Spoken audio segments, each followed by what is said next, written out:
Hello दोस्तों, नमस्कार। RJ Hindi कहानी में आपका बहुत बहुत स्वागत है। दोस्तों, कहानी का पूरा आनंद लेने के लिए वीडियो को लास्ट तक देखें। अगर कहानी पसंद आए तो कृपया चैनल को जरूर सब्सक्राइब करें और वीडियो को लाइक करें। तो दोस्तों चलिए शुरू करते हैं। Happy anniversary. राज ने चाय की ट्रे साइड टेबल पर रखकर उसे आगोश में लेते हुए प्यार से गले लगाते हुए कहा, सेम टू यू। रागिनी ने भी उसी गर्मजोशी से प्रत्युत्तर दिया। 25 वर्ष आज हो गए हैं, पर एक बार भी ऐसा नहीं हुआ कि राज उसे विश करना भूले हों। सुबह की चाय भी वही बनाते थे। उनका कहना था, पूरे दिन तो तुम ही काम करती रहती हो, कम से कम सुबह की चाय ही मुझे बनाने दिया करो। उनकी इसी भावना और इसी सोच के कारण ही तो वो उन पर मर मिटी थी। आज एक्स्ट्रा क्लास लेनी है, अतः जल्दी जाना है। आने में भी देर हो सकती है, तुम्हारे लिए गाड़ी भेज दूंगा। राज की आवाज ने उसका ध्यान भंग किया। आज मैंने छुट्टी ले ली है। आज सुमित और रिया आने वाले हैं, कुछ तैयारी करनी है। अच्छा किया छुट्टी ले ली, कुछ दिनों के लिए ही तो वे आ रहे हैं। कुछ मंगाना हो तो रामलाल ड्राइवर को कह देना, वो ले आएगा। मैं गाड़ी उन्हें लेने भेज दूंगा। उनकी ट्रेन 2 बजे आएगी ना, मैंने रामलाल को कह दिया है। और आप भी जल्दी आने की कोशिश करिएगा। लंच सब साथ करें तो अच्छा रहेगा। जो हुक्म मेरे आका। कहते हुए राज ने अपना हाथ सीने पर रखकर सिर झुकाया। आपकी मस्करी की आदत कब जाएगी? कहते हुए वो उसकी इस अदा पर खिलखिलाकर हंस पड़ी थी। हाँ हाँ हंसो, खूब हंसो, हम हंसने के ही तो काबिल हैं। किंचित क्रोध में राज ने कहा, अरे आप तो गुस्सा हो गए, मैं तो ऐसे ही हंस पड़ी थी। रूठे राज को मनाने की चेष्टा करते हुए रागिनी ने कहा, मैं भी गुस्सा कब हुआ था, मैं भी ऐसे ही कह रहा था। राज ने हंसते हुए प्रति उत्तर दिया, रूठना मनाना नोक झोंक तो वैवाहिक जीवन के अहम हिस्से हैं, ऐसा रागिनी का मानना था। बिना इनके जीवन के सारे रंग अधूरे हैं। पर अति हर चीज की बुरी होती है, इसलिए बात बिगड़ने से पूर्व ही वो सदा बिगड़ी बात संभालती रही थी। राज को कॉलेज भेजकर दोपहर के खाने की तैयारी कर वो सुमित और रिया का कमरा ठीक करने लगी। अलमारी व्यवस्थित करने के इरादे से उसने अलमारी खोली तो हैप्पी वेडिंग की एल्बम पर नजर पड़ते वो उसे खोलने का लोभ संवरण नहीं कर पाई। जैसे जैसे उसे वो खोलती गई, अतीत परत दर परत खुलता गया। याद आए वो पल जिन्होंने उसके जीवन का रुख अवश्य बदल दिया था। अंधेरे में क्या कर रहे हो राज? लाइट तो कब की जा चुकी है और तुम किताब हाथ में लिए बैठे हो। चलो सभी बाहर लॉन में बैठे हैं। रागिनी ने घर के अंदर प्रवेश किया तो राज को हाथ में किताब लेकर पाठ याद करते देखकर कहा, अंधेरा तुम लोगों के लिए होगा रागिनी, मेरे लिए क्या अंधेरा क्या उजाला। राज ने सहज स्वर में कहा, मेरे कहने का तात्पर्य नहीं था, प्लीज राज मुझे क्षमा कर दो। अपनी गलती का एहसास होते ही रागिनी ने पश्चाताप भरे स्वर में कहा, अरे क्षमा मांगने की क्या आवश्यकता है, मुझे तो ऐसे वाक्य सुनने की आदत सी पड़ गई है। उसने निर्विकार स्वर में कहा। राज के द्वारा कहे शब्दों ने उसके दिल में हाहाकार मचा दिया। किसी भी व्यक्ति की शारीरिक कमी की ओर इंगित कर उसका उपहास उड़ाना एक गंभीर अपराध नहीं तो और क्या है, पर उसने जानबूझकर तो ऐसा नहीं किया था। पता नहीं कैसे बेध्यानी में अचानक शब्द उसकी जुबान से फिसल गए थे, पर यह बात वो उसे अब चाहकर भी समझा नहीं सकती। वो तो औरों की तरह ही उसे समझेगा। मुंह से निकली बात और धनुष से निकली तीर कभी लौटकर नहीं आता, यह बात भी वो अच्छी तरह जानती थी। अतः पछताने से कुछ फायदा नहीं था, लेकिन भविष्य में उसकी किसी बात से उसका मन ना दुखे, इस बात का वो सदा ध्यान रखेगी। सोचकर उसने मन को सांत्वना दी। राज उसके पड़ोसी विजय शर्मा का लड़का है। वे कुछ दिन पूर्व ही यहाँ रहने आए थे। कुछ ही दिनों में दोनों परिवारों में इतनी दोस्ती हो गई थी कि दिन रात का उठना बैठना, खाना पीना साथ साथ होने लगा था। लोड शेडिंग के कारण वो समय व्यतीत करने उनके घर गई थी तथा उसे अंधेरे में पड़ता देखकर अनायास ही उसके मुंह से निकल गया। उसे ध्यान ही नहीं रहा कि 2 खूबसूरत बड़ी बड़ी आंखें होने के बावजूद वो देख ही नहीं सकता है। राज की आंखें देखकर लगता ही नहीं था कि उनमें रोशनी नहीं है। सच्चाई जब उन्हें पता चली तो एकाएक विश्वास ही नहीं हुआ, पर सच को कभी झुटलाया नहीं जा सकता। राज के पिता जो स्वयं एक डॉक्टर थे, जिनका अपना जीवन दूसरों के दुख दर्द दूर करने में बीतता रहा था, को जब स्वयं अपने बच्चे की अपंगता का पता चला तो वो सन्न रह गए थे। कहां कहां उसे नहीं दिखाया, पर सब व्यर्थ। आखिर उन्होंने स्थिति से समझौता कर लिया। वो चाहते थे कि राज आत्मनिर्भर बने। इसके लिए उसके माता पिता ने प्रारंभ से प्रयत्न करना प्रारंभ कर दिया। अंधे व्यक्तियों की विभिन्न समस्याओं और देखभाल से संबंधित जो भी किताब उन्हें मिलती वो खरीदते तथा उससे मिली जानकारी के आधार पर उसे अपना काम करने की शिक्षा देते। सुबह शाम उसे साथ लेकर पार्क में घूमने जाते, पार्क में लगे हर झूले के बारे में उसे बताते तथा उसे उपयोग करने का तरीका बताते। उनकी कोशिश रहती कि वो स्वयं उस झूले पर जाए और उसका उपयोग करे। उनकी ट्रेनिंग का ही असर था कि वो बचपन से ही अपना हर काम स्वयं करने लगा था। समय पर विजय जी ने राज का विकलांग विद्यालय में नाम लिखवा दिया, पर सिर्फ नाम लिखवा देने मात्र से उन्होंने अपने कर्तव्य की इतनी नहीं समझी, वरन उसे पढ़ाने के लिए स्वयं ब्रेल लिपि सीखी। संबंधित विषय की अच्छी से अच्छी पुस्तक उसे लाकर देते, जो नहीं मिलती उसे अन्य पुस्तक से पढ़कर ऑडियो कैसेट बनाकर उसे दे देते, जिससे कि वो उसे सुनकर कंठस्थ कर सके। शिक्षा में हर संभव सहायता करने के साथ साथ उन्होंने उसे आत्मनिर्भर बनाने का हर संभव प्रयास करते। विजय ही नहीं, उसकी मां शोभा भी उसे अपनी अपनी तरह से शिक्षा दे रहे थे, जिससे जीवन समर में उसे कोई परेशानी ना हो। उसे फ्रिज से स्वयं पानी निकाल कर पीते देख या घर में बिना किसी सहायता के इधर उधर घूमते देख उसे अत्यंत आश्चर्य होता था। कभी कभी सोचती कि हो सकता है उसे थोड़ा बहुत दिखाई देता हो, पर ऐसा नहीं था। एक बार वो अपनी मम्मी के साथ उनके घर गई थी। वे सब बातें कर रहे थे कि राज एक ट्रे में चाय और नाश्ता लेकर आया। माँ कुछ कहती उसके पूर्व ही शोभा आंटी ने उसकी प्रशंसा करते हुए कहा, यह मेरा बेटा ही नहीं मेरी बेटी भी है, मैंने इसे सब सिखाया है, किचन में भी ये मेरी हेल्प करता है। उस समय वो और उसकी मम्मी ये सोचकर आश्चर्यचकित रह गए थे कि बिना आंखों के राज कैसे इतना सब कर पाता है। यहाँ तक कि उसकी मम्मी ने उसे भी राज से कुछ शिक्षा लेने को कहा था, क्योंकि वो सदा घर के कामों से दूर भागती रही थी। वो और राज एक ही कक्षा में थे, स्कूल अवश्य अलग थे। विषय एक होने के कारण एक बार रागिनी किसी टॉपिक पर अनायास ही उससे डिस्कशन करने लगी। उसने उस टॉपिक को इतने सहज और आसान तरीके से उसे समझाया कि उसे लगा कि इतनी आसान सी बात उसको समझ में क्यों नहीं आ रही थी। उसके पश्चात वो अक्सर ही अपनी हर समस्या को लेकर उसके पास जाने लगी। विषय से संबंधित उसका ज्ञान तथा उसके समझाने का तरीका कठिन से कठिन टॉपिक को आसान बना देता था। वास्तव में उसमें विलक्षण प्रतिभा थी। वो किसी भी विषय को सिर्फ एक बार सुनकर कंठस्थ कर लेता था। यहाँ तक कि गणित जैसे गूढ़ विषय के प्रश्नों को भी चुटकियों में हल करने की उसकी क्षमता उसे आश्चर्यचकित कर देती थी। अतः वह जब तब पढ़ाई में उससे सहायता लेने चली जाया करती थी। उसके साथ का परिणाम था कि जहाँ वो पढ़ाई से भागती थी, वहीं अब वो कक्षा में पहले 10 विद्यार्थियों में आने लगी थी। इतना सब करने के बावजूद भी जब लोग उसे बेचारा कहते या उस पर दया दिखाते तो पता नहीं क्यों उसे अच्छा नहीं लगता था। पर किसी का मुंह बंद कर पाना किसी के लिए संभव नहीं है। लोग भले राज को दिव्यांग कहकर उसका तिरस्कार करते रहे हों, पर उसे वो कभी दिव्यांग नहीं लगा। आखिर क्या कमी है उसमें? वो अपना हर काम स्वयं कर लेता है। यहाँ तक कि पढ़ाई में भी उसका मुकाबला सामान्य लोग नहीं कर पाते हैं। अपनी मेहनत लगन के कारण जब राज की मैट्रिक में मेरिट आई तथा शारीरिक रूप से अक्षम छात्रों में प्रथम स्थान प्राप्त हुआ, तो राज और उसके माता पिता की खुशी का ठिकाना नहीं रहा। रागिनी भी उसकी सफलता पर बेहद खुश थी, जबकि वो स्वयं प्रथम श्रेणी में ही उत्तीर्ण हो पाई थी। हायर सेकेंडरी की परीक्षा भी उसने प्रथम श्रेणी में उत्तीर्ण की। इस बार भी रागिनी के उससे कम अंक आए थे, पर फिर भी ना जाने के उससे उसे जरा भी ईर्ष्या नहीं हुई थी। तुम क्या बनना चाहोगे? एक बार बातों ही बातों में उसने उससे पूछा। बनना तो अपने पिता की तरह डॉक्टर चाहता था, लेकिन मेरी अपंगता इस क्षेत्र में जाने की इजाजत नहीं देगी। अतः मैं टीचर बनकर देश और समाज की सेवा करना चाहता हूँ, क्योंकि मेरे विचार से जहाँ अच्छा डॉक्टर शारीरिक व्याधियों को दूर कर मनुष्य को स्वस्थ करता है, वहीं एक शिक्षक व्यक्ति का मानसिक विकास कर उसे एक अच्छा नागरिक बना सकता है। और एक अच्छा नागरिक ही देश और समाज के उत्थान एवं नव निर्माण में सहायक होता है। उसने उत्तर दिया था वो इतिहास से एमए करना चाहता था। किसी देश का गौरवपूर्ण इतिहास ही भविष्य के निर्माण में सहायक होता है।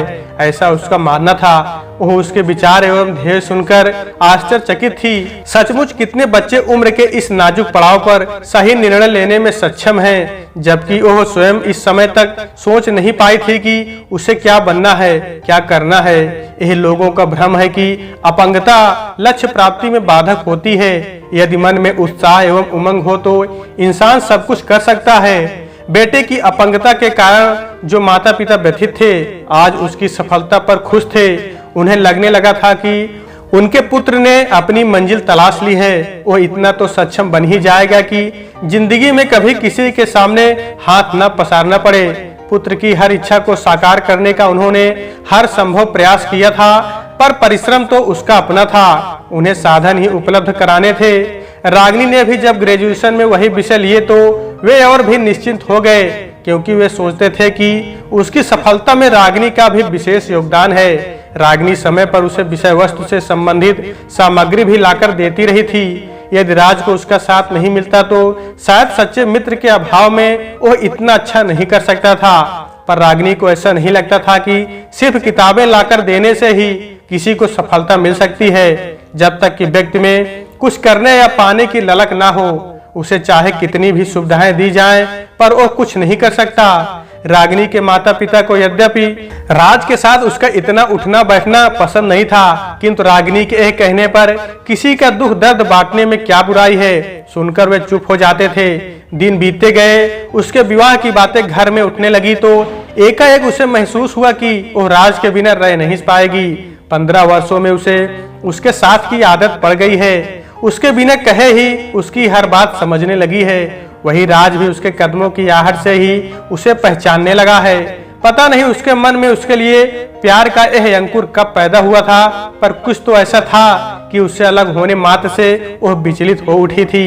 अतः उस समय उसने विवाह के लिए यह कहकर मना कर दिया कि अभी वो पढ़ना चाहती है। समय बहता गया और साथ साथ सफलताएं भी कदम चूमती गई।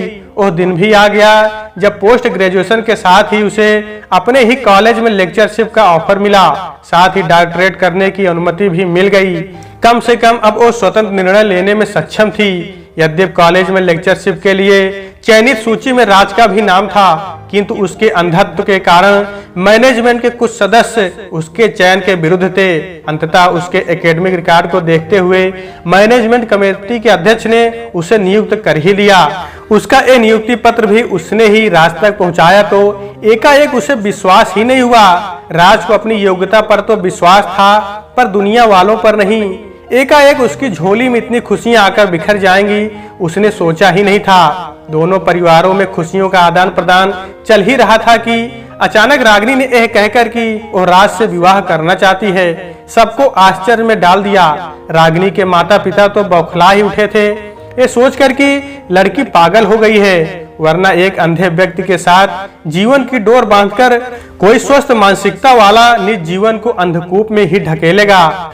उसकी मां ने उसे निर्लज एवं बेहया तक कह दिया था, जिसने स्वयं विवाह का प्रस्ताव रखकर न केवल अपनी वरन उनकी इज्जत भी सरेआम नीलाम कर दी है। बेटा, विवाह कोई बच्चों का खेल नहीं है कि आज कर लिया और कल तोड़ दिया। हम तुम्हारे दुश्मन नहीं हैं, तुम्हारा भला ही चाहते हैं। अतः जो भी निर्णय करना सोच विचार कर ठंडे दिमाग से करना। उसके पिता ने उसे अपने प्रस्ताव पर गंभीरता से विचार करने की सलाह देते हुए समझाते हुए कहा था, विवाह केवल आदर्शों के लिए नहीं किए जाते, व्यवहारिक स्तर पर भी उन्हें सफल होना चाहिए। भावावेश में लिए गए निर्णय न केवल अपने लिए वरन सभी के लिए अशांति का कारण बन जाता है। राज के माता पिता ने भी उसे समझाने का प्रयत्न किया था। अंकल, जहां तक निर्णय की बात है, मैंने आज से 5 वर्ष पूर्व ही ले लिया था। इतने वर्षों में ओह पल भर के लिए नहीं डिगा, इसलिए मुझे आशा ही नहीं पूर्ण विश्वास है कि मुझे अपने निर्णय पर कभी पश्चाताप नहीं होगा और ना ही किसी को करने दूंगी। सहज स्वर में उसने कहा था, यदि मैं विवाह ही ना करना चाहूं। अचानक कमरे में प्रवेश करते हुए राज ने सहज भाव से कहा, तो कोई बात नहीं, मैं भी विवाह नहीं करूंगी, कहकर वो कमरे से बाहर चली गई थी। दोनों परिवारों में वर्षों से चली आ रही मित्रता को ग्रहण लग गया था। वे लोग एक दूसरे से मिलने से भी कतराने लगे थे। जहां वे दोनों पहले एक साथ कॉलेज आते जाते थे, अब अलग अलग जाने लगे थे। 2 वर्ष बीत गए पर उनके विचारों में कोई अंतर नहीं आया था। उधर राज के पढ़ाने के तरीके से प्रभावित होकर कुछ छात्र उससे घर भी पढ़ने आने लगे थे। वह दिनों दिन व्यस्त होता चला गया या स्वयं को व्यस्त रखने का प्रयत्न करने लगा। जीवन जड़ हो चला था, चलना व्यवस्था बन गई थी। उस दिन मन कुछ ठीक नहीं था। रागिनी ने छुट्टी ले ली थी। समय बिताने के लिए पेपर लेकर बालकनी में बैठ गई। दिसंबर की गुनगुनी धूप बहुत ही अच्छी लग रही थी। अचानक राज के घर से चीखने की आवाज सुनकर वह उसके घर गई। संयोग से दरवाजा खुला था। आवाज का अनुसरण करती हुई वो किचन में गई तो देखा कि माँ जी जमीन पर गिर गई हैं तथा उठने का प्रयास कर रही हैं, पर उठ नहीं पा रही हैं। वह उन्हें उठाने की कोशिश कर ही रही थी कि उसका अनुसरण करती हुई माँ भी आ गई। दोनों ने उन्हें उठाकर पलंग पर लिटाया। राज के पापा कहीं बाहर गए हुए थे तथा राज कॉलेज में था। फोन पर माँ जी के गिरने की सूचना देकर रागिनी ने अपने पापा को भी इस दुर्घटना की सूचना दे दी। वो अपने साथ डॉक्टर को भी लेकर आ गए। लगता है हड्डी टूट गई है, इसलिए एक्सरे कराना पड़ेगा, तभी कुछ कहा जा सकेगा। आप इन्हें अस्पताल ले जाइए, डॉक्टर ने चेक करके कहा। तब तक राज भी आ गया था। सब उन्हें लेकर अस्पताल गए। एक्सरे रिपोर्ट से पता चला कि उनके कूल्हे की हड्डी टूट गई है, ऑपरेशन करना पड़ेगा। ठीक होने में कम से कम 3 महीने लगेंगे।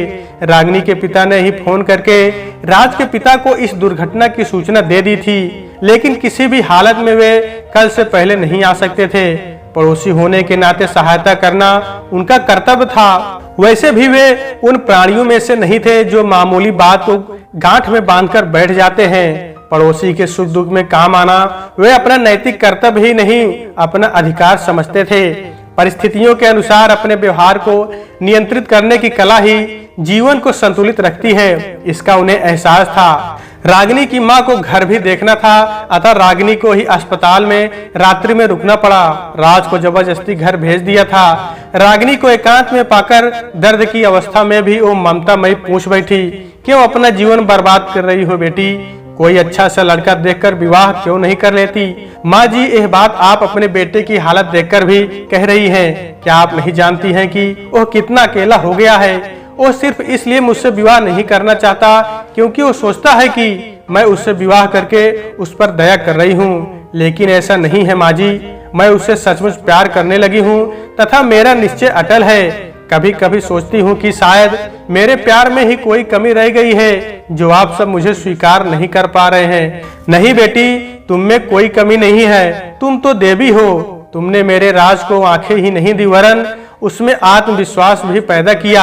आज वो जो कुछ भी है वो तुम्हारे ही कारण है। मैं भी अपने बेटे को पहचानती हूँ। वो कहता कुछ नहीं है, लेकिन बिना कहे ही कभी कभी अपने व्यवहार से बहुत कुछ कह भी जाता है। डरती हूँ कि कहीं असुरक्षा की भावना उसे कुंठित ना कर दे, परंतु मैं विवश हूँ बेटी। अपने बेटे की खुशी के लिए मैं तुम्हारा जीवन कैसे बर्बाद कर सकती हूँ?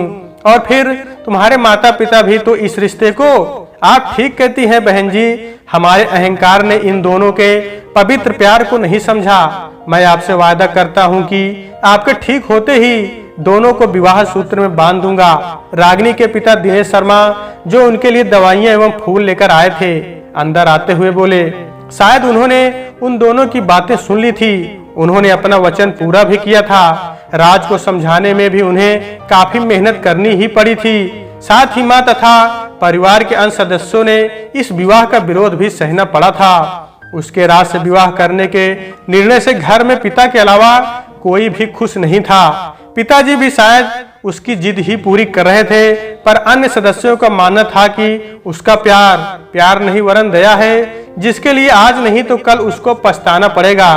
तब न केवल उसे वरन बेकसूर राज को भी अपनी असहायता पर लज्जित होना पड़ेगा। उनका विवाह हैप्पी बिगनिंग या बेड ऑफ रोजेज नहीं होगा, इसका उसे अंदाजा था। जीवन के हर मोड़ पर आने वाली कठिनाइयों से जूझने को वो तैयार थी, विशेषतया तब जब लोगों के उल जुलूल प्रश्नों का उत्तर देना पड़ता, चाहे वो कॉलेज के पढ़े लिखे लोग हों या दूध वाले सब्जी वाले जैसे अनपढ़ लोग। उनके चेहरे पर टंगे प्रश्न, उनकी जिज्ञासा देख लगता था कि मानसिक धरातल सब एक जैसे हैं। भला किसी की निजी जिंदगी से किसी को क्या मतलब? पर कुछ लोग ऐसे होते हैं जिन्हें अपनी जिंदगी से ज्यादा दूसरों की जिंदगी में झांकने में ज्यादा आनंद आता है। जब वो पहली बार मां बनने की ओर अग्रसर हुई तो पता नहीं लोगों की बातों का असर था या कुछ और। उसके मन में अज्ञात भय बैठ गया कि कहीं उसकी संतान भी दिव्यांग ना हो। मन से जितना इस विचार को भागने की कोशिश करती, उतना ही एक कुत्सित विचार उस पर हावी होता चला जाता। तब मन में आता कि कहीं उसका यह निर्णय भावावेश में लिया हुआ निर्णय तो नहीं था। दूसरे ही क्षण नकारात्मक विचारों को परे धकेल कर मन को समझाती, नहीं, वो राज को प्यार करती थी तथा यह आने वाला फूल भी उसी प्यार का नतीजा है। यह कोई आवश्यक नहीं कि राज का बच्चा भी राज की तरह ही हो, वो उसकी तरह भी तो हो सकता है। सदा अच्छा सोचो, अच्छा ही होगा के सूत्र को अपनाते हुए उसने अपने नकारात्मक विचारों को झटक कर सकारात्मक सोच अपनाई। नतीजा भी अच्छा ही निकला। बच्चा नॉर्मल था। परिवार में भरपूर खुशियां मनाई गई। राज भी बहुत खुश थे। नेपी बदलने से लेकर वो बच्चे की हर छोटी मोटी जरूरतें पूरा करने को तत्पर रहते। कभी कहीं ऐसा नहीं लगता कि वो देख नहीं सकते। काम की उन्हें ऐसी आदत पड़ गई थी कि वो अपने हर काम के अतिरिक्त घर का छोटा मोटा काम भी बिना उसकी सहायता के कर लेते थे। नन्हा सुमित भी उनसे भली प्रकार हिल मिल गया था। उनको देखते ही उनकी गोद में आने को लपकता। न जाने कैसे राज भी उसके मनोभावों को समझकर उसे गोद में उठा लेते। शायद जिनकी एक इंद्रिय विकसित नहीं होती, उनकी अन्य इंद्रियां अधिक सक्षम होकर उसकी उस कमी को पूरा कर लेती हैं। सुमित के 3 वर्ष का होने पर उसे स्कूल में दाखिल करवाया। नन्हे मासूम ने घर की दुनिया से हटकर एक अलग दुनिया में कदम रखा था। यह दुनिया उसके लिए नई थी, जहां उसके मम्मी पापा के अतिरिक्त अन्य लोग भी थे। उसके दोस्त, उसकी मैम। घर आकर वो उनके बारे में, स्कूल की अन्य बातों के बारे में उसको बताता। घर के अन्य सदस्यों द्वारा अब दूसरे बच्चों के लिए दबाव पड़ने लगा था। यद्यपि वो दूसरा बच्चा नहीं चाहती थी, क्योंकि उस पर फिर वही डर हावी हो जाता था। अन्यों के अलावा राज को भी लगता था कि कम से कम 2 बच्चे तो होने ही चाहिए, जिससे बच्चे को अकेलेपन का एहसास नहीं होगा। सुख दुख में कम से कम कोई तो होगा जिसे वो अपना कह सकेगा। इसके साथ ही इससे उसे सामाजिक बनने, एक दूसरे के साथ रहने, निभाने की आदत भी रहेगी। वरना अकेला बच्चा समाज से दूर आत्म केंद्रित होता चला जाता है। उसकी खुशी के लिए उसने दोबारा मातृत्व स्वीकार करने का मन बना लिया था। घर बाहर की जिम्मेदारी निभाते हुए वो बुरी तरह थक जाती थी, पर गृहस्थी में तो ये सब चलता ही रहता है। सोचकर दुगने मन से वो काम में लग जाती। इसी वजह से वो सबकी चहेती बनी हुई थी। वह दिन भी आ गया जब उसकी कोख में दूसरा कमल खिला। पूर्णतः स्वस्थ बेबी गर्ल ने आकर उनकी सारी इच्छाओं को पूरा कर दिया था। उनकी पूर्ण परिवार की कल्पना साकार हुई थी। उसका नाम रिया रखा। राज बेहद खुश थे, पर सुमित की ओर से शंका थी कि वो उसे स्वीकार कर भी पाएगा। पर उसने उसे स्वीकार कर लिया था और उसे देखकर बहुत खुश हुआ। आखिर उसे घर में भी एक दोस्त जो मिल गया था, पर शीघ्र ही उसकी खुशी निराशा में बदल गई, क्योंकि जिसे वो अपना दोस्त समझ रहा था वह तो उससे बोलता ही नहीं था। सारे दिन सोता या रोता रहता। उसे भी जब देखो नन्हे को गोद में लिए उसका काम करते देखो ईर्ष्या से भर उठता था। ऐसे समय राज ही उसे संभालते, उसको अपने साथ लेकर सोते, उसको कहानी सुनाते। तब उसे लगता न देख पाने के बावजूद वह जिंदगी को कितनी सहजता से जी रहे हैं। अपने पूरे दायित्वों को निभाते हुए उन्होंने उसे वे सारी खुशियां दी जो शायद एक आम आदमी दे भी नहीं पाता। जिंदगी गुजर रही थी अपनी लय और ताल के साथ, सीमित गति से। एक दिन सुमित स्कूल से आया तो देखा कि उसके कपड़े गंदे हो रहे हैं तथा चेहरे पर अजीब खामोशी थी। बहुत कुरेदने पर बोला, मम्मी पापा औरों की तरह देख क्यों नहीं सकते? बेटा आखिर बात क्या है? तुम क्यों पूछ रहे हो? मम्मी आज एक लड़के से टकरा गया तो उसने मुझसे कहा देखकर नहीं चला जाता। तू भी क्या अपने पिता की तरह अंधा है? मुझे भी गुस्सा आ गया, मैंने भी उसे पीट दिया। तभी हमारी टीचर आ गई। सारी बात सुनकर उन्होंने मुझे डांटते हुए कहा, आखिर उसने गलत क्या कहा? मम्मी मैं उसे टकराया था तो वो भी तो मुझसे टकराया था, फिर उसने मुझे अंधा क्यों कहा? मेरे पापा अंधे हैं तो इसमें मेरा क्या दोष? बेटा अपना आक्रोश किसी को शारीरिक रूप से प्रताड़ित कर नहीं, वरन मानसिक रूप से उसे पछाड़ कर निकालो, तभी तुम वास्तव में उसे हरा पाओगे। वो तुमसे तुम्हारी योग्यता से डर रहा है, तभी ऐसा कहकर उसने तुम्हें कमजोर करने की कोशिश की है। अपने पापा को देखो, अगर वो ऐसी बातों पर ध्यान देते तो क्या सफल हो पाते? पर मम्मी मैं अपने पापा का अपमान कैसे सहता, कहते हुए वो रो पड़ा था। कुछ बातें ऐसी होती हैं बेटा, जब मुंह बंद कर रहना ही ठीक होता है। तुम जितना चिढ़ोगे लोग उतना ही और चिढ़ाएंगे। अतः इन सब बातों पर ध्यान मत दो, सिर्फ पढ़ाई में ध्यान लगाओ। अगर तुम अच्छा करोगे तो लोगों का मुंह स्वयं बंद हो जाएगा। अब चुप हो जा मेरे बच्चे, मैं कल ही तेरी टीचर से बात करूंगी। आखिर वो गलत बात का समर्थन कैसे कर सकती है, रागिनी ने उसके आंसू पोंछते हुए कहा। पता नहीं वो उसकी बातों के मर्म को समझ पाया या नहीं, पर वो स्वयं अंतर्द्वंद के कारण पूरी रात सो नहीं सकी। ये तो पहला कंकड़ था, पर वो क्या नित्य पड़ते ऐसे कंकड़ों को रोक पाएगी? कहीं इन बातों को सुनकर बच्चे कुंठित या हीन भावना के शिकार ना हो जाएं। नहीं नहीं, उसे बच्चों को मजबूत बनाना पड़ेगा। वो समझ नहीं पा रही थी कि आखिर लोगों की मानसिकता ऐसी क्यों होती है। किसी की कमजोर नस को पहचान कर उस पर वार करना क्या मानसिक विकलांगता का द्योतक नहीं है? वो तो अच्छा था कि उस समय राज घर में नहीं थे, वरना उनके आत्मसम्मान को भी ठेस पहुंचती। उसे याद आया वह पल जब एक दिन वे सब एक रेस्टोरेंट में खाना खा रहे थे कि उनको देखकर एक व्यक्ति बोला, वो देखो उस टेबल पर वो आदमी अंधा है, पर बीवी बच्चे कैसे सुंदर है, क्या किस्मत पाई है। उसने सुनकर भी अनसुना कर दिया था। उस दिन राज भी खोए खोए लगे, पर उसने अपने व्यवहार से उनके मन की कुंठा को ये कहकर दूर कर दिया था कि दूसरों के शब्दों पर ध्यान ना दो, दुनिया क्या कहती है उससे हमें क्या मतलब। दुख तो उसे इतना था कि बाहरी तो बाहरी, पर उसके अपने सगे संबंधी, उसके सगे भाई बहन जिन्हें वो बेहद अपना समझती रही, ने भी उससे किनारा कर लिया था। उन्हें अपने अंधे जीजा जी को किसी से मिलवाने में शर्म आती थी। जीवन में आई हर परेशानी पर उसे उसकी गलती की याद दिलाते रहते। हर परेशानी के कारण उसे ही मानते रहे।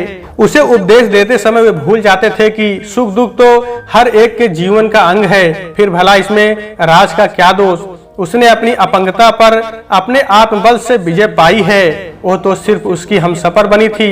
वो जो कुछ था अपने प्रयत्नों के कारण था, पर फिर भी तथाकथित हितैषी उनके संबंध को स्वीकार नहीं कर पा रहे थे। वो उनकी सफेद चादर में लगा एक ऐसा दाग बन गई थी जिसे प्रयत्न करने के पश्चात भी मिटाया नहीं जा सकता था। कभी जब भी अवसर पाते ही उस पर तानों की बौछार हो ही जाती। स्वयं को, राज को और बच्चों को भावनात्मक रूप से संभालते हुए कभी कभी उसे लगता कि उसका संयम समाप्त होता जा रहा है।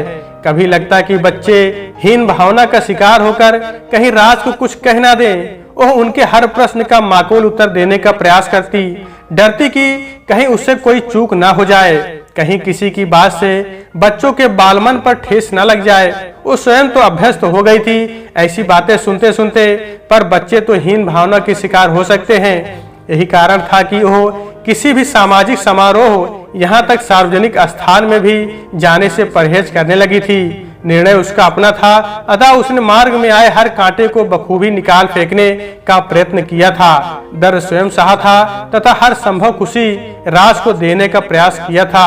तमाम विरोधों के बावजूद भी उसने सिद्ध कर दिया था कि उसका निर्णय भावावेश में लिया गया नहीं है। उसने खूब सोच समझकर अपने कदम बढ़ाए थे तथा साथ साथ चले भी। अपने निर्णय पर उसे कभी भी पश्चाताप नहीं हुआ। पर आज एक घटना, दूसरे दिन टीचर से बात की तो उसने अपनी गलती मान ली, पर सुमित का बालमन कहीं खो गया था। अब वो स्कूल से आकर अपने कमरे में ही बैठा रहता, जहां पहले अपना समय वो टीवी देखने में बिताता था, अब वहीं जब देखो पढ़ता रहता। कभी अगर वो उसके साथ बैठकर बातें करना चाहती तो कह देता, मम्मी मुझे पढ़ना है। एक दिन तो हद ही हो गई, टीचर पेरेंट्स मीटिंग थी। स्कूल जाने से पहले उसने उससे कहा था, मम्मी आप अकेले ही आना। उसे उससे डर लगने लगा था कि कहीं वो मानसिक रूप से अस्वस्थ तो नहीं होता जा रहा, पर उसमें ऐसा कुछ असमान भी तो नहीं लग रहा था। स्कूल में जब टीचर से मिली तो उसे भी उसकी तारीफ करते पाया। सेशनल में उसके क्लास में सर्वाधिक अंक थे। सुमित के साथी छात्र के व्यवहार ने उसे तोड़ दिया था, पर आज सुमित की कक्षा में इतने अच्छे प्रदर्शन को देखकर उसके टूटे मनोबल को सहारा मिला। उसे लगा उसका बेटा इतना कमजोर नहीं है जितना वह सोच रही थी। उसे भी मुकाबला करना आता है। उसकी सफलता पर उत्साहित होकर उसे चूमते हुए उसने हर्ष मिश्रित स्वर में कहा, कीप इट अप बेटा, अपनी इसी स्पीड से तुम हर एक को हरा सकते हो। और उसे उठाकर गले से लगा लिया। उसका आत्मविश्वास से भरा स्वर सुनकर उसे लगा जैसे वो गहरी खाई में डूबने से बच गई है, वरना दूसरे तो दूसरे अपनों ने भी उसे कहीं का नहीं छोड़ा था। खुशी तो उसे इस बात की थी कि उसके बाद सुमित ने पीछे मुड़कर नहीं देखा। उसी का अनुसरण रिया ने किया। सुमित ने जब कैट की परीक्षा में सर्वाधिक परसेंटाइल प्राप्त किए तो उसकी सफलता से उद्वेलित होकर राज ने उसका हाथ अपने हाथ में लेते हुए भावनाओं में बहकर कहा था, रागिनी, आज ईश्वर ने मेरे जीवन में रंग ही रंग छितरा दिए हैं, प्रकाश फैला दिया है। मैं नहीं जानता कि कितने रंग होते हैं तथा प्रकाश का रंग क्या है, किंतु आज लगता है कि तुम्हारे नेत्रों को द्वारा मैंने संसार की प्रत्येक वस्तु को देख लिया है, स्पर्श कर लिया है, महसूस कर लिया है। सुनकर वो निहाल हो गई थी।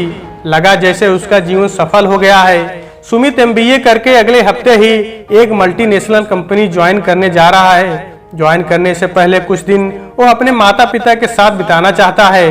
रिया भी उसके साथ रहने के इरादे से आ रही है। दोनों बड़े तो हो गए हैं पर अभी भी बच्चों से कम नहीं है। सुमित ने फोन पर ही उससे कहा था, मम्मी ढेर सारा गाजर का हलवा बनाकर रखना। रिया की फरमाइश थी उसके हाथ के बने गुलाब जामुन खाने की। काल बेल की आवाज ने उसकी विचार तंद्रा को भंग किया। दरवाजा खोला तो सुमित और रिया थे। दोनों ने उसके चरण स्पर्श किए तो उसने उन्हें उठाकर सीने से लगाते हुए कहा, बच्चों तुम्हारी जगह वहां नहीं मेरे दिल में है। अब तुम बड़े हो गए हो, हमारे मित्र बनकर हो, पर मम्मी आप बड़ी हैं, आपके चरण स्पर्श कर आशीर्वाद लेने का हक तो हमारा है ही, या इससे भी आप हमें वंचित करना चाहती हैं? सुमित ने कहा। सुनकर वो निहाल हो उठी थी। यही संस्कार और विचार तो हमारी संस्कृति की धरोहर है। इंसान चाहे कितना ही बड़ा क्यों ना बन जाए, पर आचार विचारों में परिवर्तन नहीं आना चाहिए, ऐसा उसका मानना था। उसे खुशी थी कि उसके बच्चे ऊंची उड़ान भरते हुए भी संस्कारों से जुड़े हुए हैं। मम्मी पापा कहाँ हैं? वो दिख नहीं रहे हैं। रिया ने चारों ओर देखते हुए कहा, वे आते ही होंगे, तुम लोग फ्रेश हो, तब तक मैं खाना लगाती हूँ। वो खाना लगा ही रही थी कि राज आ गए। हाथ में कई पैकेट लेकर बच्चों के लिए फल, मिठाई और समोसे लेकर आए थे। बच्चों ने भी उनका गर्मजोशी से स्वागत किया। खाना खाते हुए बच्चे उससे ज्यादा पापा से बातें करते रहे। सुमित जहां अपने नए जॉब के बारे में बता रहा था, वहीं रिया MBBS के बाद नेत्र विशेषज्ञ बनने की अपनी इच्छा बता रही थी। अच्छा आप बताओ रात में क्या खाओगे? उठने लगे तो उसने बच्चों से पूछा, मम्मी आज रात का खाना हम सब होटल में खाएंगे। सुमित ने कहा, ठीक है तुम लोग चले जाना। राज ने उठते हुए कहा, पापा आज आपको भी चलना पड़ेगा। सुमित ने कहा, पर बेटा तुम तो जानते ही हो कि बाहर जाना हमने कब का छोड़ दिया है। कमान पापा, अब हम बच्चे नहीं हैं जो लोगों के तानों से घबरा जाएं या हर्ट हों। बस हम इतना जानते हैं कि आप मेरे प्यारे पापा हो। आज हम जो कुछ हैं आपके कारण ही हैं, हमारे लिए ही सच है। सुमित ने उनका हाथ अपने हाथों में लेते हुए कहा, पापा आज आपकी और मम्मी की 25वीं वेडिंग एनिवर्सरी है, इसे तो सेलिब्रेट करना ही होगा, अतः आज आप हमें मना नहीं कर सकते। रिया ने उनके गले में हाथ डालते हुए कहा, जैसे तुम लोगों की इच्छा। भरे गले से राज ने कहा था। रागिनी की आंखें भी छलछला आई थी। भला प्यार, विश्वास, आदर और समर्पण का इससे अच्छा तोहफा उनके लिए और क्या हो सकता है। तो दोस्तों आज के वीडियो में बस इतना ही। कहानी आपको कैसी लगी कमेंट बॉक्स में जरूर बताइएगा। अगर कहानी पसंद आई है तो कृपया चैनल को जरूर सब्सक्राइब करें व वीडियो को लाइक करें। तो दोस्तों आपसे फिर मिलते हैं अगले वीडियो में, तब तक के लिए नमस्कार।